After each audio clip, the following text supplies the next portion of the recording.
Welcome to the next episode of the Suppress Herald.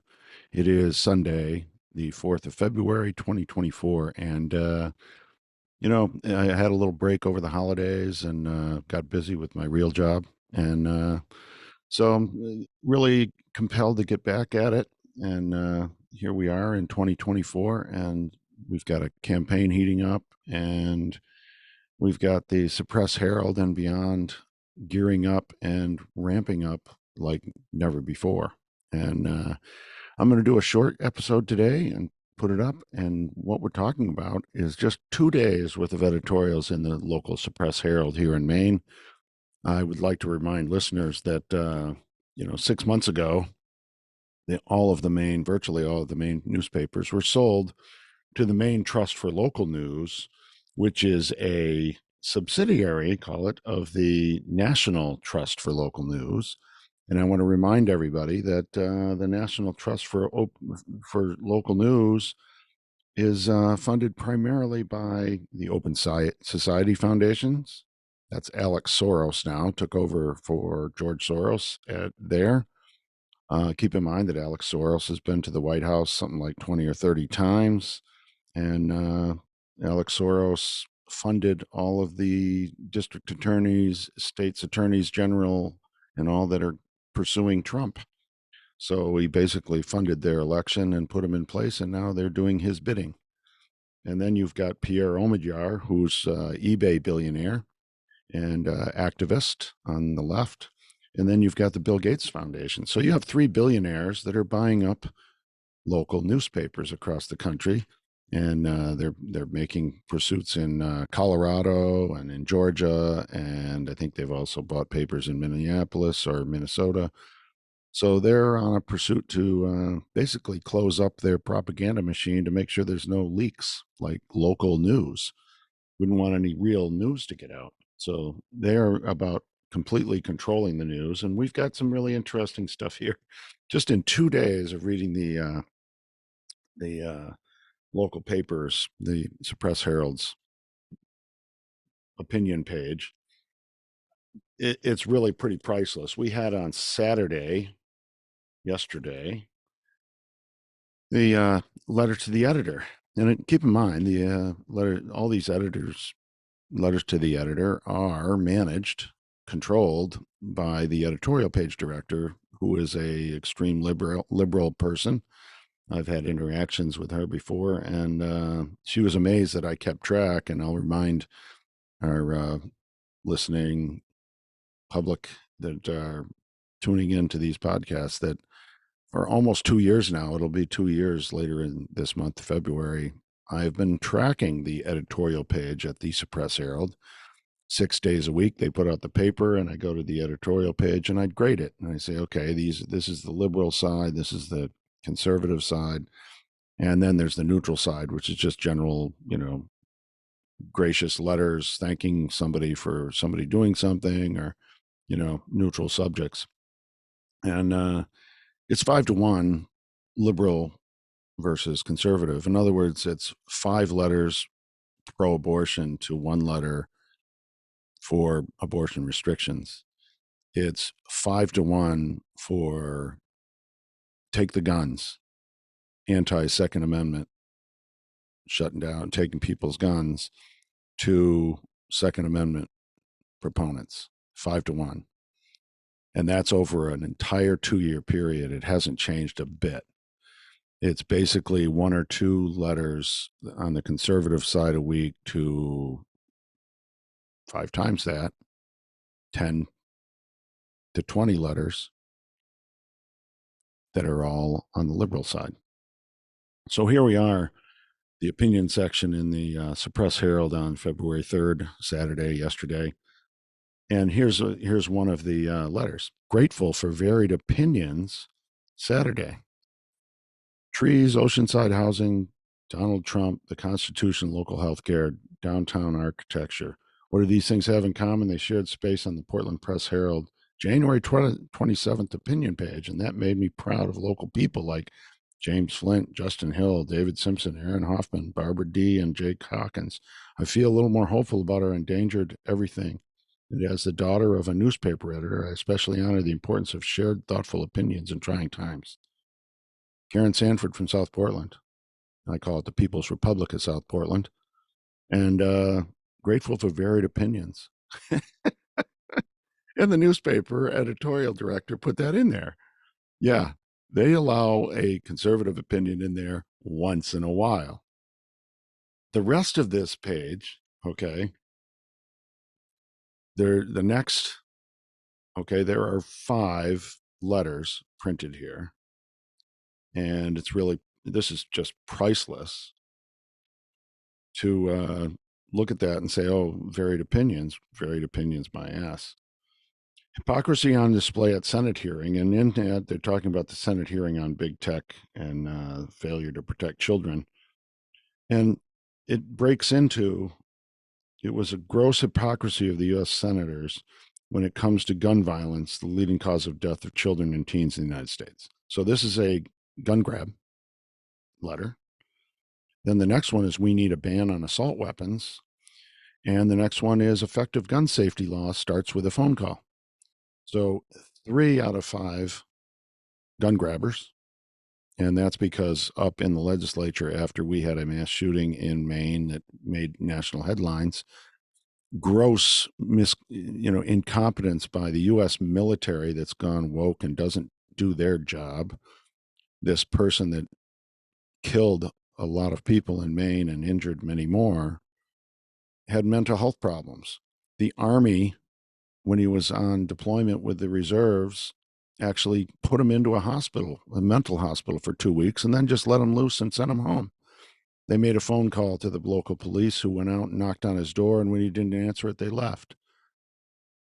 This was a failure. His best friend was raising alarms, who also was with him and drove him home from that the situation with where he was in a mental facility, and the Army had basically removed his ability to have weapons, be issued weapons. The local Saco, Maine, not far from where he lived, reserve center had actually had a notice of danger that he was threatening to go and shoot him up there. And so they were on guard at the gate. And yet this person for weeks was let run around and nobody bothered to go. We had a yellow flag law. They said, oh, the yellow flag law is too difficult. In the 2 weeks following that mass shooting, they implemented that yellow flag law, I don't know, 5 to 10 times. So if it was so hard before, how come it was able to do it after?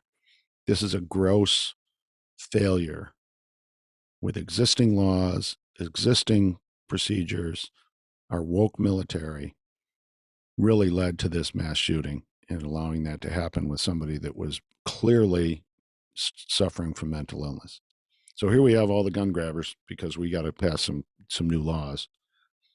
How about we expand mental health and fix our military so they can do their job instead of having cross dressers dancing on ships and whatever else they're doing.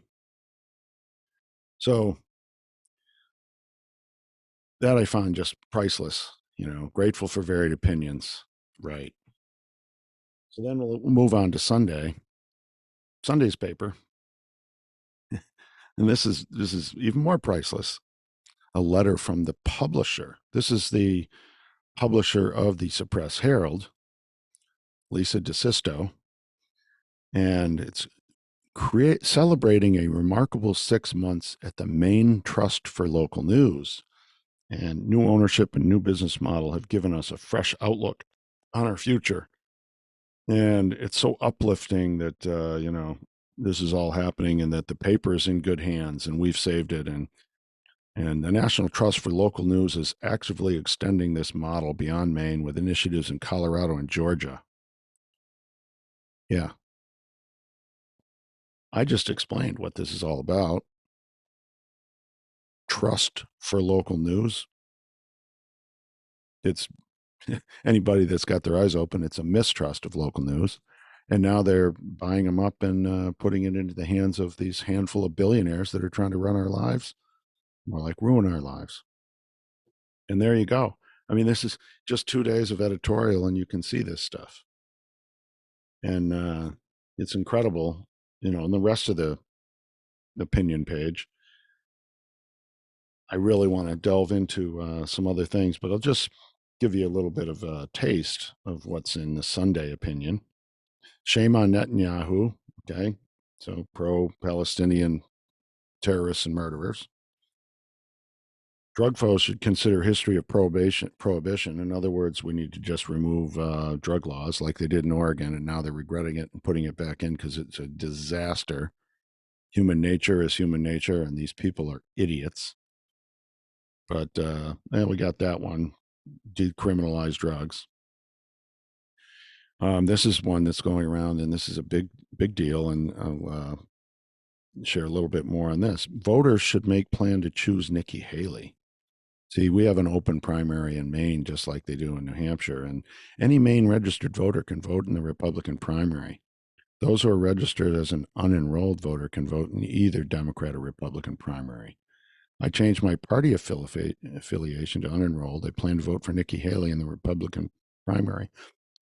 If enough others do this, we will be given the choice of either Nikki Haley or Joe Biden. And this is no doubt, a liberal Democrat who doesn't want to run against Trump, who's kicking ass in the polls and going to wipe the floor with Joe Biden if things continue down the track we're on. So let's cheat. Let's vote in somebody else's primary and go that route. And if that wasn't enough, you've got a whole, Steve Myers view. Steve Myers, I think, is I'm not sure he isn't on the staff at the Suppress Herald. No, I'm sorry, that was a cartoon. Same thing. But Henry Garfield is a published author, essayist, and English professor at the University of Maine. Yeah. Guess what his affiliation is and leanings? Once a liberal, I'm now a liberal Republican. In other words, I'm going to get into the Republican Party and just try to destroy the MAGA movement and destroy them from within.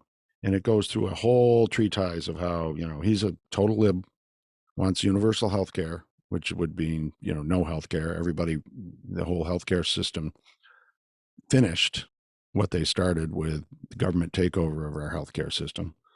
And all the rest of the extreme liberal causes, open borders, all the rest. But he's going to get inside the Republican Party and mix it up and, see if he can take out those MAGA people. And these people completely underestimate the scope of what MAGA really means. It's just regular, great, working people who are tired of these people ruining the country. And they totally underestimate the scope of how many of those people are out there. But, here you have, trying to undermine an election, much like they did in Vermont or in New Hampshire with Nikki Haley getting 70% of her votes from people that were not Republicans. And that's pretty sad. She still lost badly. So it's, really an amazing thing to look at this Suppress Herald and see that, they pretend that they're a news organization. It's a propaganda organization, pure and simple, and under disguise of being a local newspaper. The Our View from that same editorial, Lisa DeSisto, the publisher, extreme liberal views, saying how wonderful it is, the, organization that now owns the paper. And yeah, a bunch of billionaires have taken over our news in Maine. In Our View, important efforts for new Americans stir up old xenophobic tropes. Important efforts for new Americans. New Americans? No, they're not new Americans. They're illegal immigrants who are here on asylum claims that over 90%, when they actually are adjudicated in a court of law based on those claims, are turned over and they're legally supposed to be deported back to where they came from because they are only here to take advantage of free stuff and good jobs and take jobs from other people. And they're painting this picture that this is a good thing. And everybody here in Maine, especially in the coastal Maine and anywhere near Portland, South Portland, I'm in Scarborough and just south of there, and we're having the effects now. Schools are ripped apart, overwhelmed by non-English speakers in huge numbers that can't be absorbed into the school and are disrupting the learning for everybody. Housing is completely ripped apart and the homeless situation is out of control. Resources are being spent, taxes are going up, and crime is off the charts. But we're supposed to just don't believe our lying eyes. These are new Americans, and we need to be really great to them and embrace them and welcome them. And you can't fool people. And it's just crazy, but that's the paper. That's our Suppress Herald. Now I want to move to the last subject for today. And this is the new propaganda. The machine is warming up and getting going. And are you ready for it? Open borders and immigration. Everybody knows it's a Biden disaster. It is a massive disaster from the polls and in an election year. And everybody knows it. They're going to impeach Mayorkas. They're not going to get rid of him, but they're going to have a trial and they're going to expose what he's been up to, which is not enforcing the laws. And now you've got this theoretically trying to make a bipartisan deal to enforce, fix the border. And Biden saying he's going to fix the border. All you got to do is pass this law. Let's just remember the day after he was inaugurated, he signed into executive orders, signed a whole stack of executive orders, several of which removed stay in Mexico, removed catch and release, or implemented catch and release, basically swung the borders open and told the world, come in, our borders are open. And now it's even coming in from the northern border out of Canada. They're coming through Canada to the States now. And we're seeing this here in Maine, Vermont, New Hampshire, those borders. We've got terrorists coming in, criminals coming in, and at the least, you've got people that are very limited in their ability to go right to work. They don't speak English, and we're being overwhelmed. And, like everything, there's too much of a good thing. Nobody is against immigration. Everybody that I know wants legal immigration, and we do have limits. And it's over 1 million people a year come into this country legally. But now we've got, during Biden's 3 years, we've got something like 10 million, 10 million people have streamed across the border and have just been bussed, flown, transferred all over the country, and are overwhelming social services, housing, police, everywhere. It's an absolute disaster. Everybody knows it. And now what they're going to do is, don't believe your lying eyes. These new Americans are good for us. And here's the front page of the Suppress Herald today. The border crisis is real. Now they can't deny it.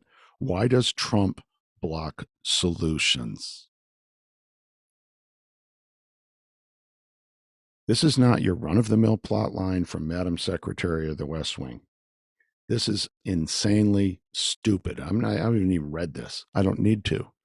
What they're going to say is that Biden tried to get this bill through Congress to fix the border and that Trump is blocking it, telling his, minions in the Congress to block it. What it doesn't talk about, I looked through this just a little bit, what it doesn't even mention in this garbage is the fact that that bill they're trying to ram through the Senate allows for 5,000 illegal immigrants to be allowed to come in and be caught and released per day going forward. We got 10,000 coming in a day right now. So we're going to cut it to 5,000. And that's a bill to fix the problem. 5,000 a day. That's 150,000 a month.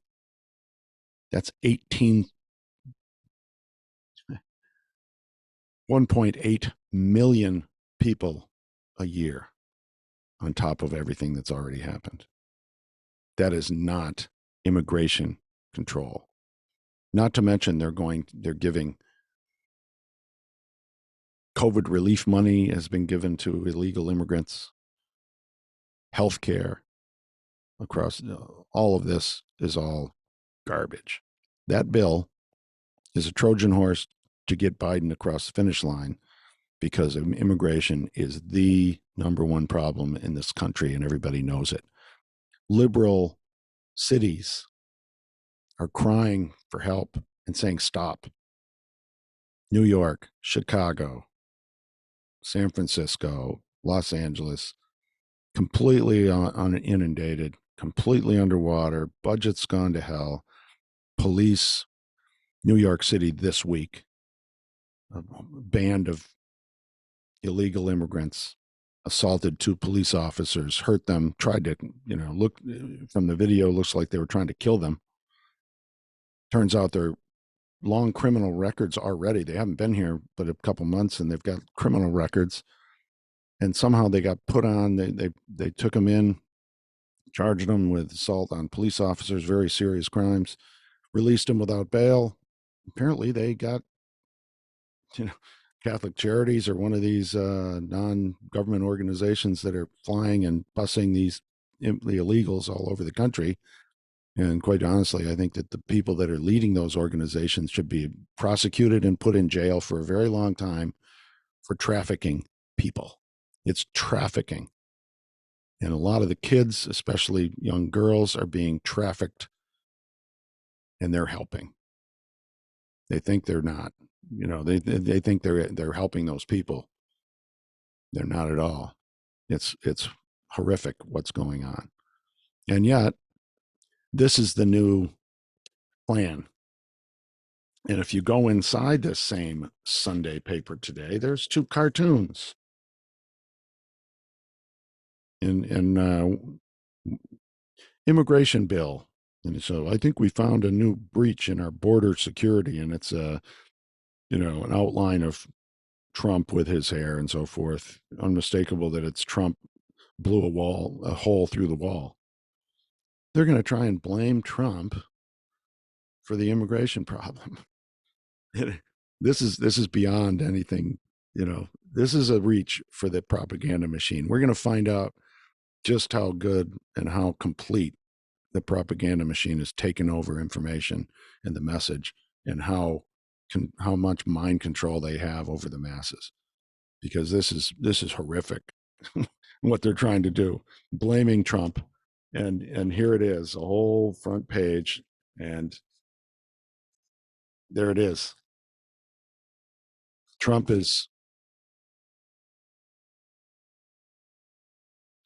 to blame for immigration. So that's the reach. Had to get this one out, throw this one down, and we're going to keep going. I'm coming up on the 1 year anniversary of tracking the editorial pages in the Suppress Herald, and I will have those results when we get the 1 year anniversary. But I already know it's 5-1.